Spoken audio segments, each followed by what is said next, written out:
Hey everybody, welcome to this week's Roundup. I just got the first shirt off the assembly line for the Lag is Real shirt, and it is even funnier in person than I could have imagined. I absolutely love this thing. I know if you're listening audio only, you hear me standing far away from a mic talking about it, so you'll have to bear with me for a moment, but the shirt itself is very soft. It's thin, so I guess it's more of a not winter shirt, but I have hoodies I put over it. So we wanted to go for a really high quality one because we figured if you're going to spend a bunch of money to be silly, you might as well be really comfortable doing it. But the front came out great. It is hilarious. We got the side. We got the trust no one, the RGB Illuminati. And in the back, of course, we have the both of our tags and another fun little thing on there. So this is the last week. They're going to be available if anybody wants them. I just think they're hilarious, and all profits are going to go to fund Art's lag research.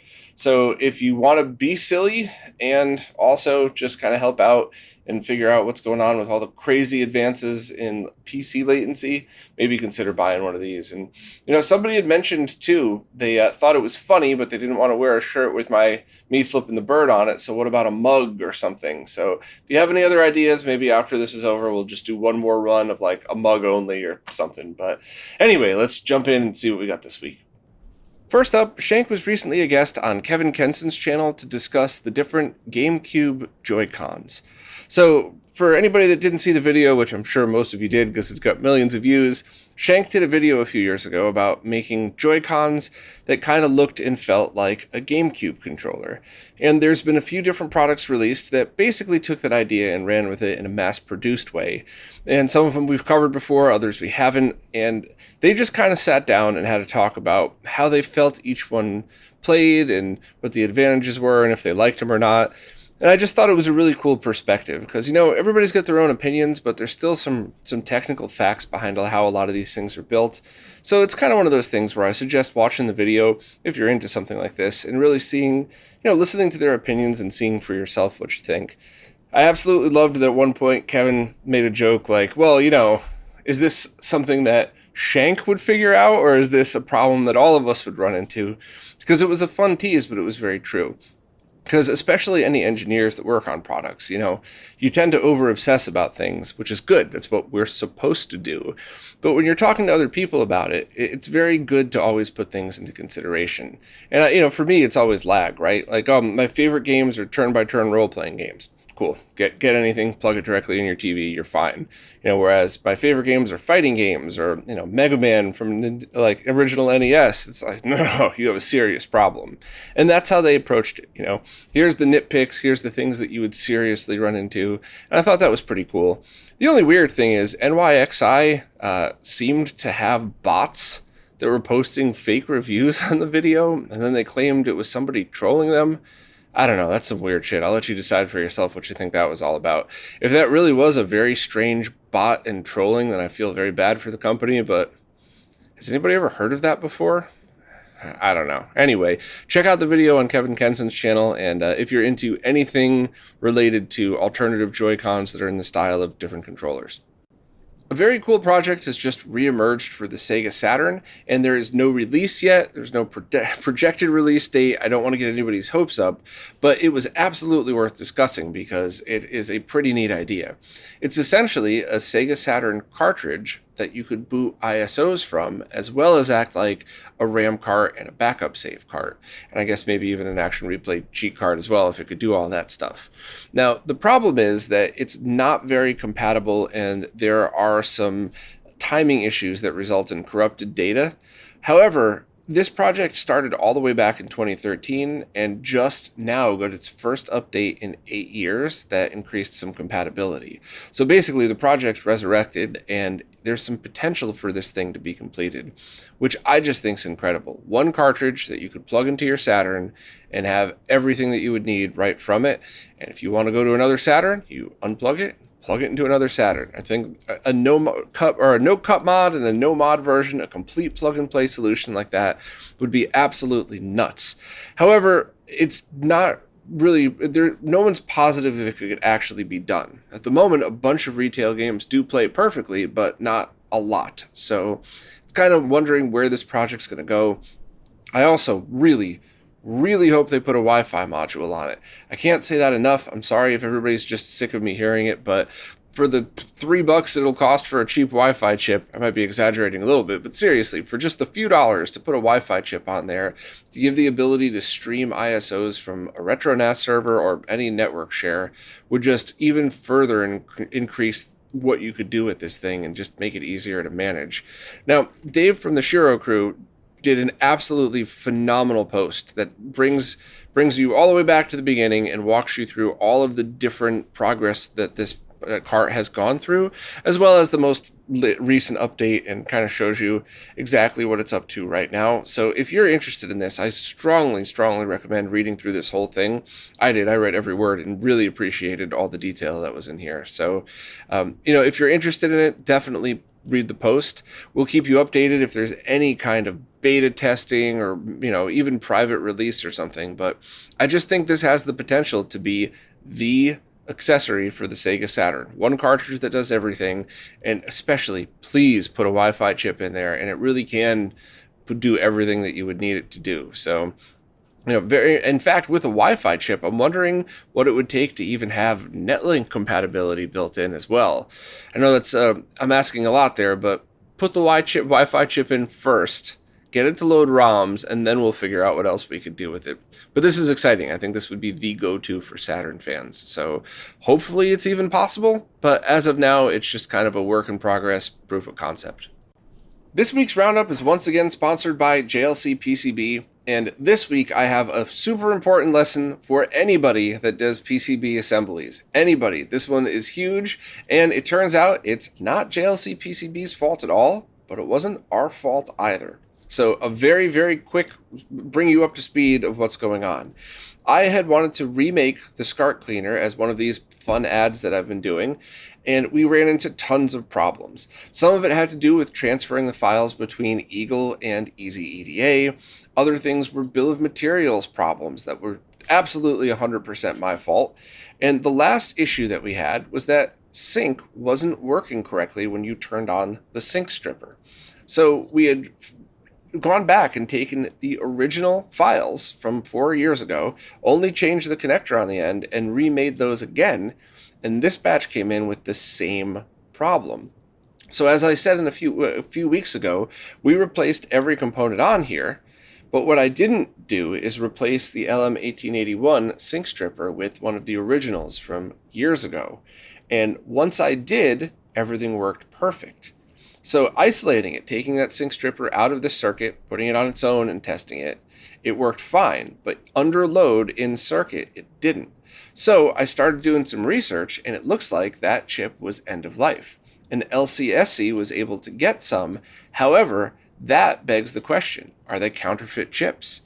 Are they original chips but made from a different manufacturer that took the same part number, but they don't work the same as the original one that was discontinued? And that's what is absolutely worth a couple minutes of your time this week, because this is something that anybody might run into. So, first and foremost, this is why you always do a small test run of production first. So for this, I was going to see if any one of the resellers wanted to make 100 of them. So I made 20 first just to make sure. I probably would have made 10, but I had a couple of friends I'd promised to give them to. So make a small run. If you're making 100,000, maybe make 1,000 your first run just to be sure. Now that we've determined this is the problem, though, what do? Well, from a JLC PCB point of view, or to be honest, any PCB assembly house, nothing. You might let them know that this was an issue just so they could flag the part, but they did nothing wrong. They assembled the part that I told them to put on, and they assembled it perfectly. Now, what about LCSC? Is it their fault? Who knows? Maybe they just thought they hit the jackpot and got a whole bunch of LM1881, so they're able to supply them back to the market. Maybe they know that they're made from a different manufacturer. Maybe they know it's a different part, or maybe they're counterfeit. Who knows? But I don't think I would put blame in their direction, especially because in the middle of a part shortage, all of these companies are just scrambling to get whatever they can.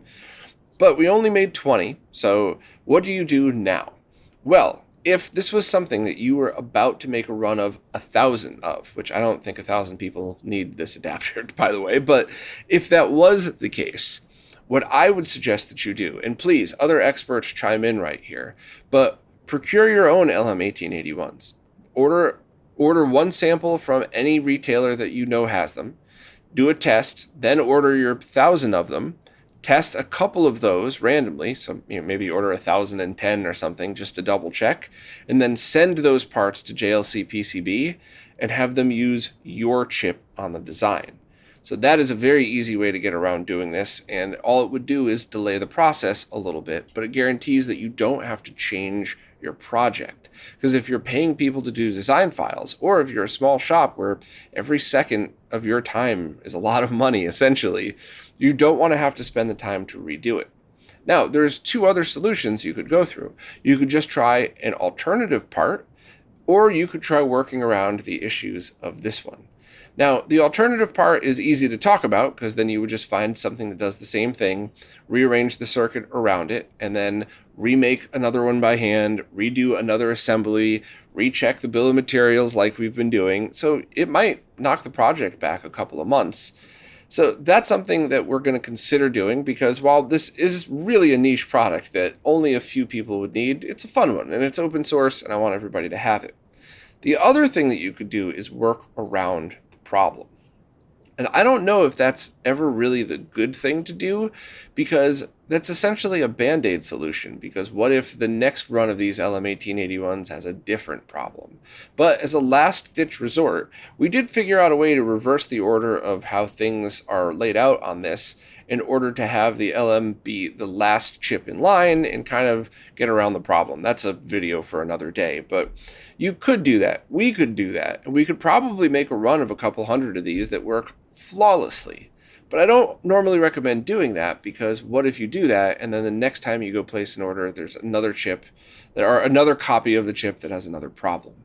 So while these ads may have been boring to some of you, I think that anybody who makes PCBs either got a kick out of them, got a kick out of laughing at me, both of those are fine, but I do think people have learned from this because here's a very unique situation where after the mistakes that I made were clear up, everything's perfect about this. JLCPCB didn't do a single thing wrong, and heck, even the parts supplier may or may not have done something wrong. It may have just been they were excited to get a part and listed it and didn't check for all kinds of fringe scenarios, because this chip would absolutely work in many, many designs, just not exactly the way the original worked. So hopefully this week added some perspective to people who are making these PCB plus assembly builds, and hopefully at the very least it adds some caution to never jump right in and just do a large run of anything. Make sure to do a couple of test runs and get your manufacturing process lined up and get it to a point where you're confident in saying, okay, this is what I need, I'm ready to go. Chris from Displaced Gamers just posted a very awesome behind the code video that shows you how the opponent boxers in Punch-Out work. On a code level, of course. And it was really interesting to see how it was broken out because there's actually 3 different engines, if you will, running in the background. I probably got that wrong. Sorry, Chris. But every time the boxer goes to do a move, it pulls from 3 different things. What kind of move, what animations are going on, and some of that is randomly generated and some of it isn't. And it was really, really cool to see because I've been watching speedrunners and other people who have just been mastering Punch-Out forever. And it was really neat to see what was going on behind the scenes as this is happening in real time. And it was one of those things where, if you're not a programmer, definitely pay attention, but you absolutely will be able to wrap your head around it. Chris does a great job with these videos. So if you want to see in real time with an on-screen fight log, if you will, how this works, I would definitely check out this video. This was a great one. And, maybe Chris would dig in deeper to this and kind of show how some of the other portions of this work as well. But this was a fun one.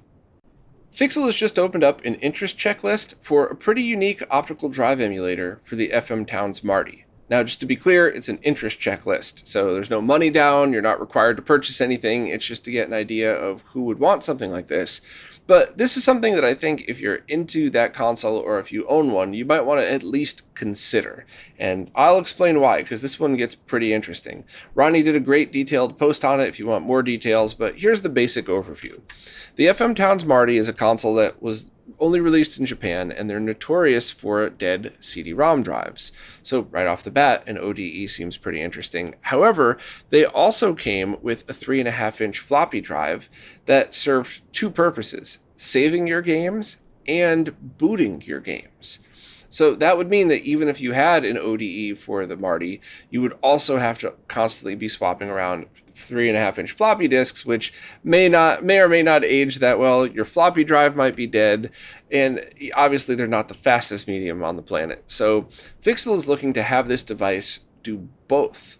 So that way you could just load up both your media on the SD card, and it would automatically save and read and load from the optical or from the floppy drive emulation, and then the game itself would just be from the optical drive emulator. So this is pretty unique, and it's not something that's ever been done before. So just the fact that this even exists is pretty unique, but also that you don't need to submit a DNA sample, your social security number, and purchase between the hours of 1 and 1:02 a.m. on a random Saturday when the moon is full makes this something that any FM Towns Marty owner would seriously want to consider. So definitely check out Ronnie's post for more details, and I've never even seen one of these in person, so maybe I could borrow one after the ODE is released to check it out. Chris from Classic Gaming Quarterly just posted a video review of the Retrobit Big 6 controller, and that is the Genesis 6-button controller that's the size and shape of a Genesis 3-button controller. One of my favorite controllers ever. SNES controller, then that one for me, definitely. And overall, he seemed to like it. There were no complaints at all about the start button, which was one concern I had because the start button was located dangerously close to the XYZ buttons, and it made it seem as if that you could accidentally slip your hand over and hit the button, but that never seemed to be an issue at all. The only issue that Chris had was that on original 3-button controllers, and I guess even 6-button, if you are holding the D-pad right and you lean up a little bit on it, it doesn't register the up command until you actually move your hand up on the D-pad, whereas this one's a lot more sensitive. Now, I don't know if that's a problem for most people. I don't know if that's something that'll slowly wear down over time. Maybe there was an accidental comparison of a 30-year-old controller versus a brand new, and maybe the old ones used to work like that.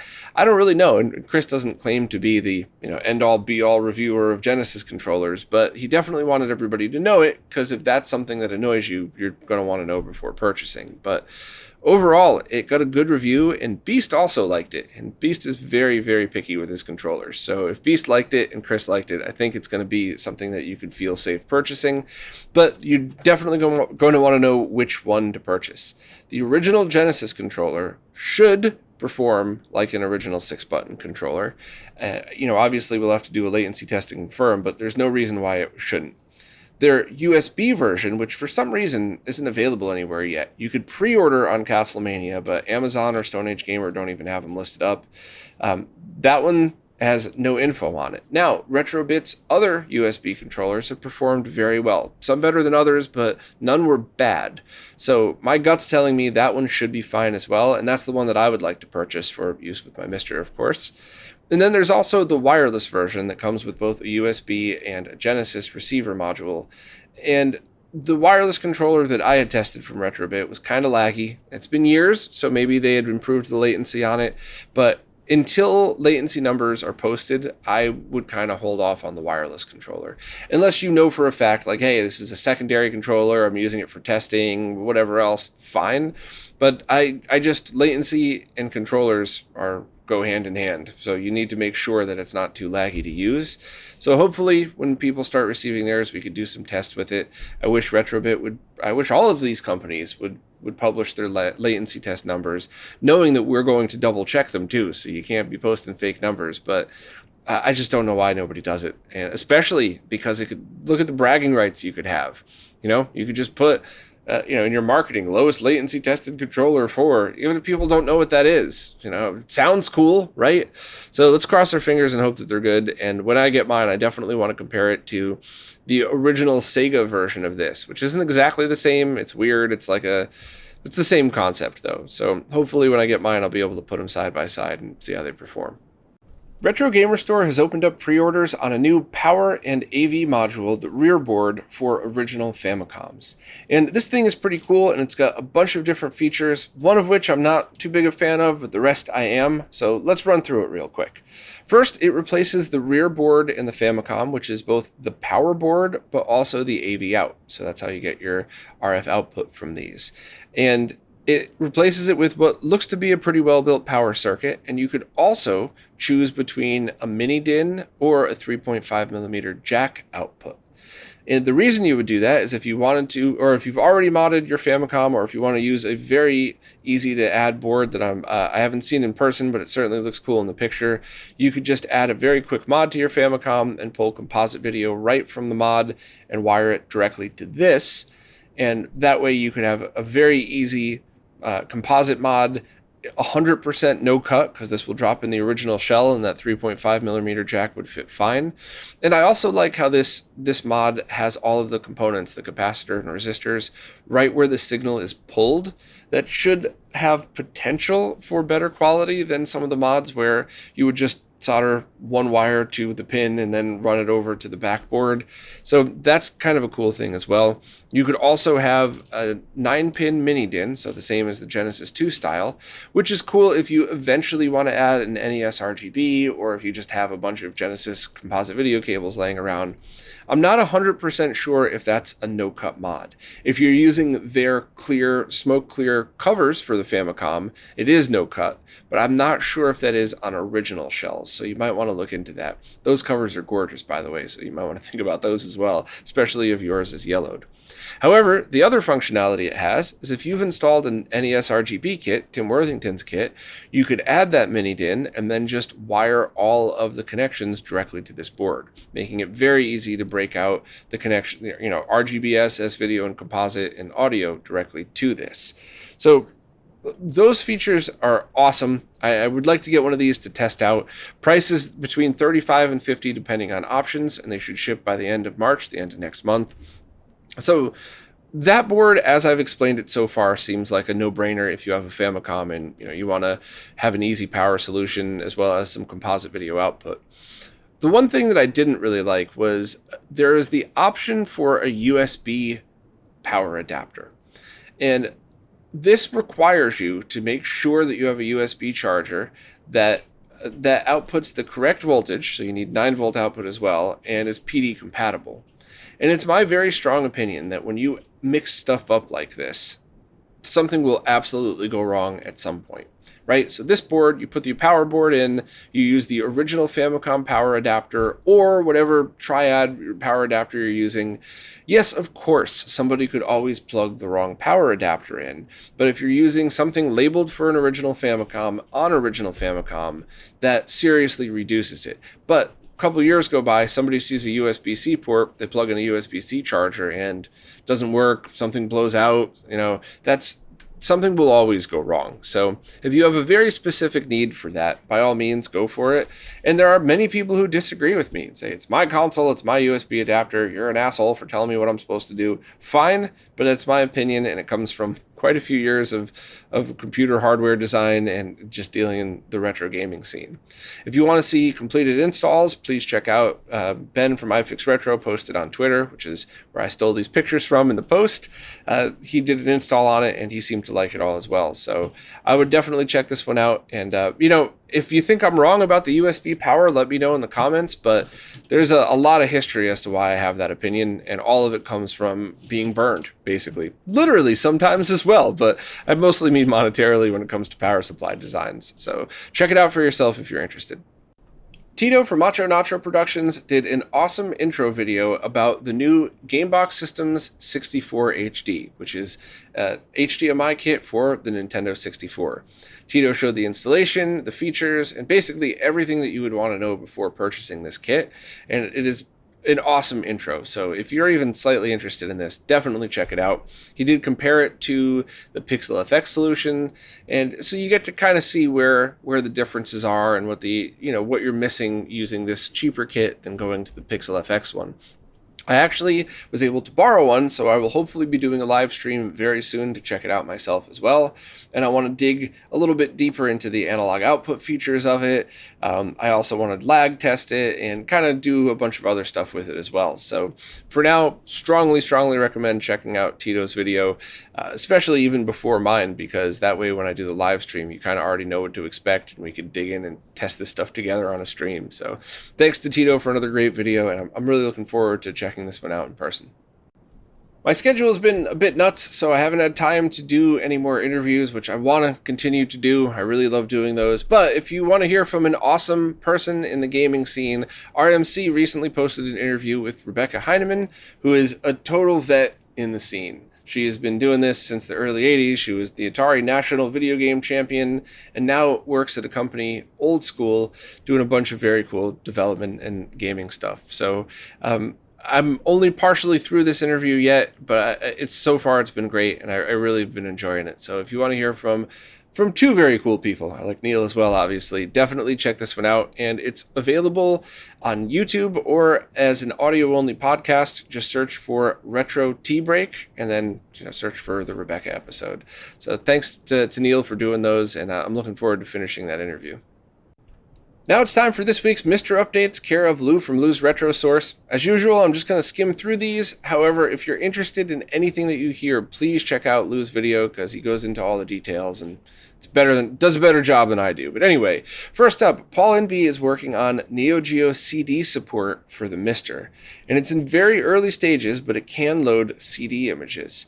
So you could try it out with an unstable build if you would like. However, I think this is exciting, but I think we are missing something. And I mean this with respect. But could somebody who is an expert at Neo Geo CD games in the library please go and work on a page on the Console Mods Wiki to tell us which games are basically low-rent version of the AES and MVS versions, which games are the same but have, or maybe worse, but have better or different soundtracks, which are exclusives, which perform exactly the same as the original but have different soundtracks. I would love that all broken out because it's just one of those things where, especially if you're using original hardware, everybody knows how long it takes for a game to load on the Neo Geo CD. Still not as long as PlayStation 3 sometimes, by the way, but it's nice to know what you're waiting for. Are you going to be waiting for a different experience than your cartridge version, or are you basically just kind of stepping down and you don't even know it? So I would love to have a reference like that if anybody has time.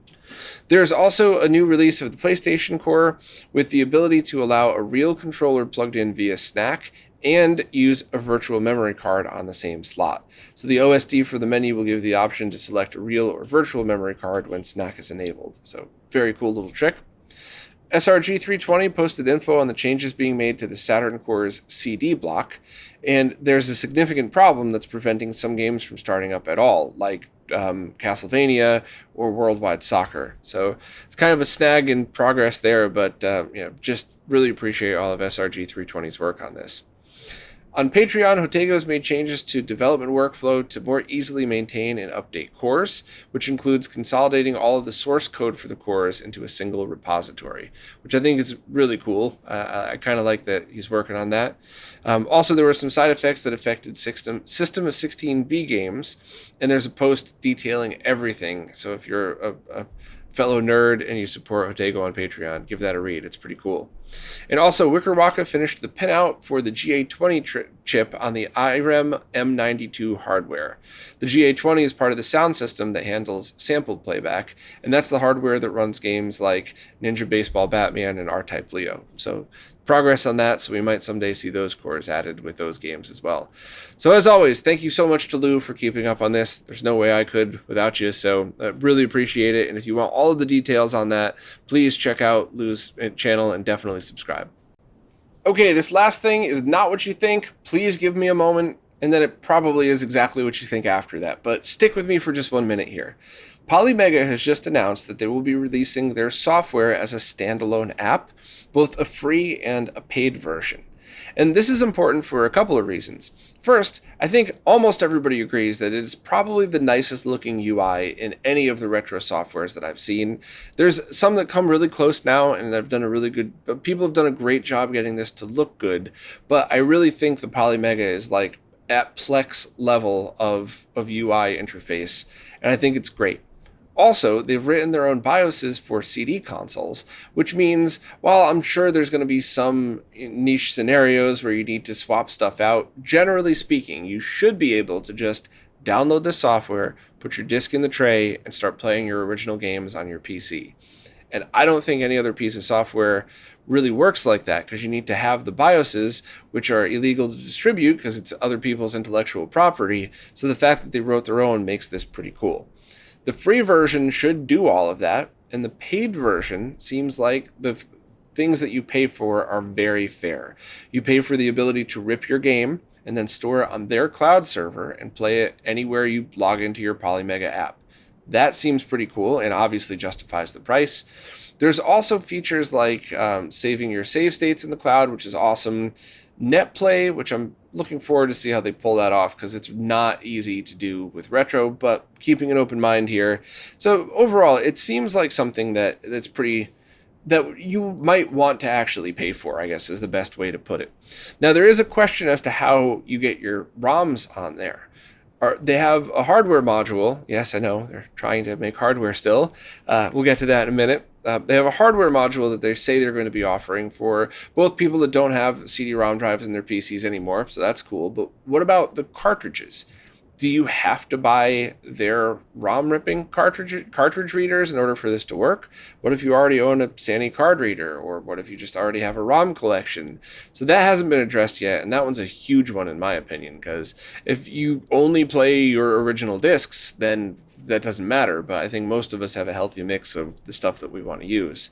So that's it for the software side. I think at this point, before there's more details, before you're able to actually try a beta, I think we should all keep an open mind and a positive attitude about the software, because it has the potential to be absolutely awesome. Now, the hardware, on the other hand, this is something that I'm going to try really hard to be diplomatic about, but please understand that I have been talking with this company, and I used to defend them all the time, but it's like 6 years now or something like that, and they still haven't really delivered, and their price has more than doubled. So I'm kind of offended and defensive. I don't know. I don't really know how I would describe my emotions here. I'm just trying not to be a dick, which is really hard for me, by the way. But basically, when it first came out, there were some delays.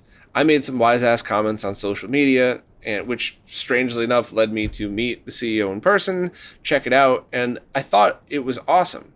But then you take into context the $250 launch price point. I thought it was really awesome. Because while people right off the bat were like, oh, I can get a Raspberry Pi for $1.50 and do it myself, that's not who the original Polymega was for. That $250 was a pretty cool price point for something that you just plug into your TV and start using. I thought that was really neat.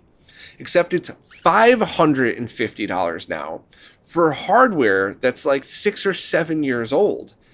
I have no idea how they're justifying that price. I'm going to just leave it at that. Otherwise, I'm going to turn into an ass. So that's nuts. And I feel really, really bad that anybody might hear the comments that I made back when it was $250 and think that that applies to what the price is now. That is not at all the same thing, although it's not the same scenario, even though it's the same hardware. So, as you might imagine, you still can't buy one, which is just, even in the midst of a global part shortage and the pandemic and shutdowns with all the crazy shipping issues the world had, even amidst all of that, the Polymega story stands out badly because they failed every chance they could possibly fail. Some of it was their fault, some of it wasn't. So easy, I know, to stand on the outside looking in, but we're talking 5+ years now. So I think they've reached like badass consoles status, which if you're new to the scene, that's not a good thing. I think they're still sitting here saying, well, you still can't buy ours, but ours is great. Ours is the best. You'll love ours when it comes out.